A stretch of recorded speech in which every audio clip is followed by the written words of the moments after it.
বাকি সবকিছু একটা সময় পরে মিথ্যে হয়ে যায়। যার যার অবস্থান যত সুন্দর তার ভালোবাসা তত বেশি। বিষয় হচ্ছে এই জায়গাগুলো তৈরি করে রাখতে হবে। আমি এইরকম আর্থসামাজিক পরিবেশে বহুবার দেখেছি, একটি মেয়ের বিয়ে হয়ে যাচ্ছে, ওই 11-12 ফার্স্ট ইয়ারে পড়ে, তারপরে শ্বশুর বাড়ি যাচ্ছে, কিছুদিন সংসার করার পরে ওই স্বামী স্ত্রী মিলে ঝগড়া ঝামেলা করে মারপিট শুরু করে দেয়। তারপর স্বামী বলে দিচ্ছে আমার বাড়ি থেকে বেরিয়ে যাও। এখন সে কি করে ব্যাগটা গুছিয়ে নিয়ে বাপের বাড়ি চলে আসে। মাকে এসে বলছে মা ওখানে আর যাওয়া যাচ্ছে না, অনেক গঞ্জনা দেয়, অনেক অত্যাচার করে, আমার ভালো লাগে না। মা বলছে ঠিক আছে তুই বস, রাতে তোর বাবা বাড়ি আসুক কথা বলি। অনেক অপেক্ষা করে, রাতের বেলা বাবা বাড়ি আসে। তারপরে বাবা সব শুনে বলে মা কি করবি, মেয়েদের জীবন সহ্য করে নিতে হয়, বাড়ি যা। সকালবেলা উঠে ও আবার ব্যাগ গুছিয়ে মাঝ রাস্তায় এসে চিন্তা করে, বাবাও বলছে বাড়ি যা, বাবাও বলছে বাড়ি যা, হাজবেন্ডও বলছে বাড়ি যা, যাবো কোথায়? বিষয় হচ্ছে ভালোবাসা তখনই থাকে যখন হারানোর ভয় থাকে। ডিয়ার গার্লস যারা এখানে রয়েছে, যারা কলেজ ইউনিভার্সিটিতে পড়ছো, এমন সুন্দর একটা জীবন পাও যে তোমাকে হারানোর জন্য কেউ ভয় করবে, তোমাকে না ফিরলে বাড়িতে আকুল অপেক্ষা করবে, এরকম একটা পার্সোনালিটি তৈরি করো, তারপরে না কেউ তোমাকে ভালোবাসবে। কেউ যদি একবার জেনে ফেলে ওকে খেতে দিই বলে খেতে পায়, কেউ যদি একবার বুঝে যায় ওকে মারি ধরি যাই করে আবার আমার কাছে আসবে, অবহেলা তো আসবে, সেখান থেকে আর যাই হোক ভালোবাসা আসে না। সম্মানিত উপস্থিতি, আমি বিশ্বাস করি আমার মায়ের মতন যারা এখানে বসে রয়েছে, আমার মা নিজেও 1 মাস 2 মাস 3 মাস বাড়ি থেকে বের হতো না। কি হতো, সারাদিন সংসার করতো, রান্না বান্না করতো, শুয়ে পড়তো। এখনকার মেয়েদের 1 সপ্তাহ বাড়িতে রাখলে ও জানমান টুটে যায়, ভাল লাগে না তাদের। সুতরাং ভালো লাগার মতন একটা জীবন তৈরি করতে হলে আজকে কিন্তু এই সময়টা ব্যবহার করতে হবে। ডিয়ার অল দি বয়েজেস যারা রয়েছে এখানে, ইয়াংস্টাররা, তাদের দায়িত্ব অনেক বেশি। এখন ছাতার তলায় আছে, এরপরে সে ছাতা ধরবে আর কিছু মানুষ ওই ছাতার তলায় থাকবে, দায়িত্ব কিন্তু অনেক বেশি। সেই দায়িত্ব ফেল করলে একটা হতাশার জীবন। আমি বিশ্বাস করি কোনো ছেলে কোনো মেয়ে যদি চেষ্টা করে একবার যে এত দূর যাব, পিঠটা চাপড়ে যদি কেউ বলে দেয় ইয়েস ইউ ক্যান, ও কাহা সে কাহা তক যাবে চিন্তাই করা যায় না। আমি বিশ্বাস করি যে এই জায়গাটা দরকার রয়েছে। এখন ইয়াংস্টাররা পড়াশোনা করছে, কিন্তু সেই পড়াশোনার যে জায়গা সেটা ভালো না। একটা গবেষণা জানায় ইন্ডিয়ান লিটারেসি অর্থাৎ ভারতের সাক্ষরতার হার হচ্ছে 87%, 87%, কিন্তু আরেকটি সমীক্ষা জানায় এই 87%-এর মধ্যে 82% অর্থাৎ 82% মানুষ বা ছেলে মেয়ে যে শিক্ষা গ্রহণ করে সেই শিক্ষা কোনো কাজেই লাগে না। সুতরাং আমাকে বুঝতে হবে ওই 5% মানুষ যারা কিন্তু রাজত্ব করছে, ভোগ করছে, উপভোগ করছে, জীবনটাকে সুন্দর করছে, আর তারপরে আস্তে আস্তে আস্তে আস্তে জীবন থেকে বিদায় নেয়। আর বাকিরা প্রান্তিক মানুষ হয়ে আস্তে আস্তে আস্তে আস্তে একটু একটু করে বিদায় নেয়। এই হচ্ছে সফল মানুষের সাথে আমাদের তফাৎ। আমি আমার ক্যারিয়ারে বিভিন্ন স্কুল কলেজ ইউনিভার্সিটি, আমি যে কনফারেন্স গুলোতে যাই, বহু জায়গায় দেখেছি একদম স্বপ্নবাদ ছেলে মেয়ে, ইয়াংস্টার, 17-18 বছর বয়স, 19-20 বছর বয়স, 25 বছর, তাদের স্টামিনা দেখলে পাগল হয়ে যায়। জীবনে বড় হওয়ার জন্য তাদের যে জেদ, প্রতিদিন প্রজেক্ট কমপ্লিট করছে, প্রতিদিন পড়াশোনা করছে, কলেজ ইউনিভার্সিটিতে যাচ্ছে, তাদের রুখে দেওয়া মুশকিল। আর একটা bunch of boys and girls দেখি সারা দিন ফেসবুকের রিলসে ঢুকে যায়। রিলসের এমন একটি কেরামতি, ও ঢুকলে 8 ঘন্টার আগে বেরোনো যায় না, এমন ভাবে সাজানো রয়েছে। মনোবিদদের কোটি কোটি টাকা দেওয়া হয়, যারা মনোবিদরা, এই শুধুমাত্র আপনি ওখানে ঢুকে বেরোতে পারবেন না বলে। ঘন্টার পর ঘন্টা চলে যাচ্ছে ফেসবুকে, ইনস্টাগ্রামে কত লাইকস পড়লো তার জন্য ঘন্টার পর ঘন্টা, ইউটিউবে চলে যাচ্ছে ঘন্টার পর ঘন্টা। মাইল বলা হয় 7 মাইল হেঁটে আমরা যেই ক্লান্ত হই, 7 মাইল ফেসবুক স্ক্রল করলে তার থেকে মস্তিষ্ক বেশি ক্লান্ত হয়ে যায়। ভালো কি করে আসবে? ভালো আসতে গেলে আগে সবার আগে ভালো চিন্তা করতে হবে। এই চিন্তা হচ্ছে opportunity, and opportunity never come, it happens. সুযোগ তৈরি করে দেয় না, সুযোগ তৈরি করে নিতে হয়। যারা বুদ্ধিমান মানুষ, যারা জানে, তারা সুযোগটাকে তৈরি করে নেয়। ছোট্ট একটা গল্প বলি আপনাদের, আমি আর কিছুক্ষণ কানে যন্ত্রণা দেবো। সম্মানিত উপস্থিতি, বিষয় হচ্ছে লন্ডনের একটি জুতোর কোম্পানি তারা 2জন সেলস ম্যানেজারকে আফ্রিকাতে পাঠিয়ে দিল। আফ্রিকা মহাদেশ শুনে থাকবেন বোধহয় নামটা। আফ্রিকা পাঠিয়ে দেওয়ার পরে ওরা মেন শহর থেকে গ্রামের মধ্যে 2জন চলে গিয়ে 2জন বলল, বন্ধু তুমি ওই দিকে যাও আর আমি এই দিকে যাই। ওদের ম্যানেজার ওখান থেকে সেলস যেই এক্সিকিউটিভ ছিল, এই 2জনকে বলে দিয়েছে যে তোমরা আফ্রিকার ওই যে গ্রামগুলোতে যাবে, সেখানে ওই জুতোর কোম্পানি, তো ওখানে জুতো বিক্রি করতে হবে, সুতরাং তোমরা মার্কেটটা সার্ভে করে এসো। 2জন 2 দিকে চলে গেছে এবার মার্কেট সার্ভে করতে সারাদিন। আফ্রিকার প্রত্যন্ত এলাকা, গরিব মানুষ, টাকা পয়সা নাই। তো প্রথম জন ঘুরে ঘুরে দেখলো যে এত গরিব মানুষ কেউ জুতোই পরে না, কেউ জুতোই পরে না। তো খুব হতাশ হয়ে গেল। দুপুরবেলা একটা জায়গায় বসে চিন্তা করছে, ফালতু আসা হলো, এখানে আসার দরকার ছিল না। যাই হোক, সন্ধে হলো, সে ম্যানেজারকে ফোন করলো, বলছে স্যার খুব খারাপ অবস্থা, ফালতু হলো, টাকাটা নষ্ট হলো, এখানে মানুষ এখানে জুতো পরে না, এখানে জুতোর ব্যবসায় হবে না, আমি চলে যাচ্ছি। তো চলে এলো। পরের জন যে হলো, সন্ধ্যেবেলা হয়ে গেল, সে ম্যানেজারকে ফোন করেছে, ফোন করে বলছে স্যার গুড নিউজ। বলছে কি ব্যাপার? বলছে স্যার মার্কেট পুরো ফাঁকা, কেউ জুতো পরে না, সবাইকে জুতো পরাবো, আপনি যত প্রোডাকশন আছে এখানে দিয়ে দিন। দ্য অপরচুনিটি কি সেটা কিন্তু বুঝে নিল। মোরাল অফ দ্য স্টোরি বোধহয় বলবার অপেক্ষা রাখে না।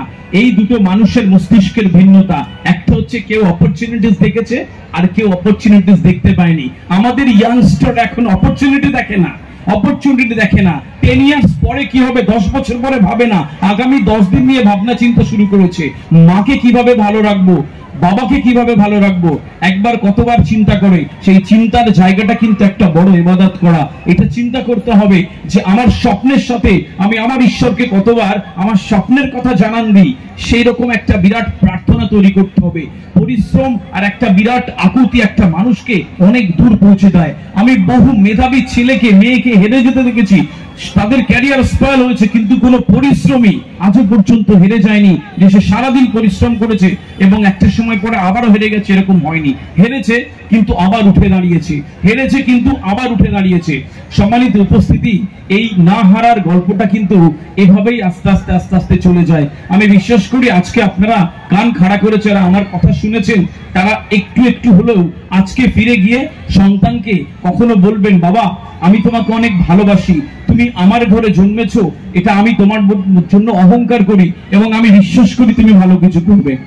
তার স্বপ্নের কথা বলবেন যে আমি বিশ্বাস করি তুমি ভালো কিছু করবে। বাবারা যারা শুনেছেন, 3 টাকার পেন নিয়ে যে ছেলে বা মেয়ে পড়ছে পাশে গিয়ে বসবেন, 3 টাকার পেন দিয়ে বলুন, বাবা এটা তোমার জন্য, মা এটা তোমার জন্য, তুমি পড়ো। এটা কি হয়, বাচ্চাদের মধ্যে একটা উত্তেজনা তৈরি হয়। বাবা দেখছে, মা দেখছে, ওদের পড়তে ভালো লাগে। বাচ্চাদেরকেও সবসময় বাবা মাকে রেসপেক্ট করতে হবে।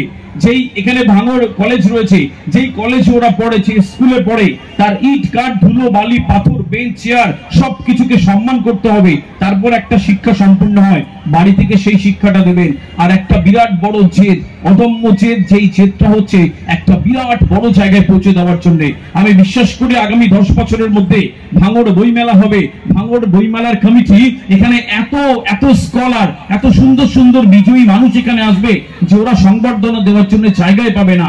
আমি বিশ্বাস করি আগামী 5 বছর পরে আমি সকালবেলা নিউজ পেপার খুলবো আর দেখবো যে ভাঙড়ের একটি ছেলে WBCS অফিসার হয়ে গেছে, ও IPS অফিসার হয়েছে, ও বিরাট বড় স্পোর্টস পার্সন হয়ে গেছে। এইটা করতে হবে, কারণ স্বপ্ন বুঝে দিতে হয়। পৃথিবীর সমস্ত বড় দেশগুলো, সেখানে আপনি আমেরিকাতে যান, একটি ছেলে পড়তে বসে আর ভাবে ও বিরাট বড় স্পোর্টস পার্সন হবে, ওর পড়তে ভালো লাগে। লন্ডনে একটি মেয়ে পড়তে বসে আর ভাবে প্রফেসর হবে, ওর পড়তে ভালো লাগে, ও বইয়ের জলছবি দেখে বইয়ের পাতায়। প্যারিসে একটি মেয়ে পড়তে বসে আর ভাবে কি নাসার বিজ্ঞানী হবে, ওর পড়তে ভালো লাগে। আমাদের ছেলেমেয়েরা পড়তে বসে আর ভাবে এবার 9, তারপরে 10, তারপর 11, তারপর 12, ওর আর পড়তে ভালো লাগে না। সম্মানিত উপস্থিতি, বুঝতে হবে যে এই জায়গা থেকে বাচ্চাদের মধ্যে এই স্বপ্নটা কিন্তু বুঝে দিতে হবে। আপনি যখন স্বপ্ন বুঝে দেবেন বাচ্চাদের মধ্যে, ওরা তরতর করে এগিয়ে যাবে আর মঞ্জিল চিনিয়ে দেবেন। আমি বিশ্বাস করি যে এখান থেকে ছোট্ট পায়ে চলতে তারা একটা দারুণ জায়গাতে পৌঁছে যাবে। আমি জানি যে পৃথিবীতে সবাই জিতবে না, পৃথিবীতে সবাই জিতলে পৃথিবীর ভারসাম্য নষ্ট হয়ে যেত।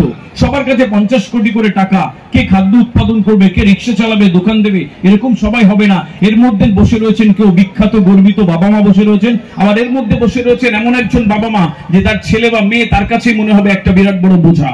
বিশ্বাস করুন আজকে থেকে এখান থেকে একটা বিরাট বড় বদল হতে পারে। এবং সেই স্বপ্নের জায়গাটা, একটা ইংরেজিতে কথা রয়েছে, make your dreams high, it can makes you fly there. স্বপ্ন বড় রাখো, সেই স্বপ্ন তোমাকে সেখানে নিয়ে যেতে সাহায্য করবে। আমার কাছে অনেক ইয়াংস্টাররা আসে, দাদা গার্লফ্রেন্ড পাত্তা দিচ্ছে না, দাদা ভালোবাসার মানুষ ভালোবাসা অ্যাকসেপ্ট করছে না, কি করব, হাজারো প্রশ্ন। বিশ্বাস করুন ওই মেয়েটার কোনো দোষ নেই, মেয়েরাও তাই একই রকম। তুমি যখন সবচেয়ে সুন্দরী মেয়েটাকে প্রপোজ করেছো ভালোবাসা অ্যাকসেপ্ট করার জন্য, সেও ভালো একজনকে চায়। যে ওই যে মেয়েরা মোটা মানি ব্যাগ দেখে আর বিরাট বড় গাড়ি বাড়ি দেখে, সব স্বার্থপর মিথ্যে কথা, এই সবগুলো নয়। বিষয় হচ্ছে যোগ্যতা। আমি যেরকম মানুষ সেই যোগ্যতার মানুষকে আমাকে চাইতে হবে। আমি একজন ভালো মানের মনের মানুষ চাই, আবার আমি ভালো হব না এইটা তো হয় না কোনোদিন।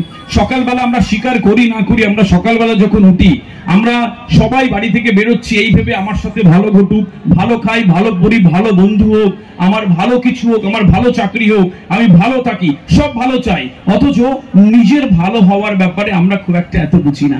বিষয় হচ্ছে যে এই জায়গাটা চিন্তা করতে হবে। আপনারা জানেন ভারতবর্ষের জেলে যত লোক রয়েছে তার 96% ইলিটারেট, অশিক্ষিত, ভালো মন্দ তফাৎ করতে পারে না বিধায় তারা জেলে।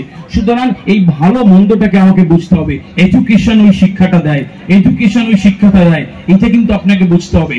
একটা কথা বলে আমি শেষ করব, ফিনান্সিয়াল ফ্রিডম অর্থাৎ অর্থনৈতিক স্বাধীনতা। আমি সব জায়গাতে বলি একটা মানুষের অর্থনৈতিক স্বাধীনতা লাগে। আমি আগের দিন একটি কনফারেন্সে এই কথাগুলো বলছিলাম। বিষয়টা ঠিক এরকম যে আপনি হয়তো এই ডিসেম্বর বা জানুয়ারি মাস পিকনিকে যাবেন, আপনার বন্ধু এসে বলছে শোন না মাইথনে পিকনিকে যাচ্ছি, যাবি? 600 টাকা করে। এখন আপনার বলতে হচ্ছে শোন না এইবার আর যাবো না, আমার তো বাড়ি অনেক কাজ, তোরা যা, আমি পরের বার যাবো। আর একজন এসে বলছে শোন না পুরুলিয়ার অযোধ্যা পাহাড়ে যাচ্ছি, যাবি? 1800 টাকা করে টিকিট, 3 দিন। বলছে শোন না এবার তো আমি খুব ব্যস্ত, আমি যাবো না, তোরা যা, আমার খুব কাজ আছে। কাজ নেই, বিষয় হচ্ছে ওই টাকাটা দিয়ে সে হয়তো ফ্যামিলির প্রবলেম মেটাবে বা কোনো একটা সমস্যার সমাধান করবে, কারণ তার ফিনান্সিয়াল ফ্রিডম নেই, অর্থাৎ অর্থনৈতিক স্বাধীনতা নেই। অর্থনৈতিক স্বাধীনতা মানে অনেক টাকা নয়। অর্থনৈতিক স্বাধীনতা মানে আপনি সারাদিন যে কাজ করছেন, সারাদিন যেভাবে জীবনযাপন করার চেষ্টা করছেন, ওইটা যেন ভালো হয়, ওইটা যেন সুন্দর হয়, এটাকে অর্থনৈতিক স্বাধীনতা বলে। আমি বিশ্বাস করি আপনার সন্তানরা সেই অর্থনৈতিক স্বাধীনতার দিকে যাবে, কারণ পৃথিবীর বদলগুলো এত দ্রুত হচ্ছে। আমাদের শরীরটা একটা সম্পদ, আমরা নিজেরা মানব সম্পদ। এই মানব সম্পদ আপনার ঘরে রয়েছে, আমার ঘরে রয়েছে, আমাদের সন্তানেরা, আমরা এটাকে ঠিক করে ব্যবহার করলে আমরা পৃথিবী জয় করতে পারি। এক টুকরো লোহাও জলে ভাসে না, অথচ একটা পুরো জাহাজকে একটা মানুষ ভাসিয়ে রেখেছে। কেন না? এই মানুষের বুদ্ধিমত্তা, কারণ পৃথিবীর শ্রেষ্ঠ প্রাণী হচ্ছে মানুষ।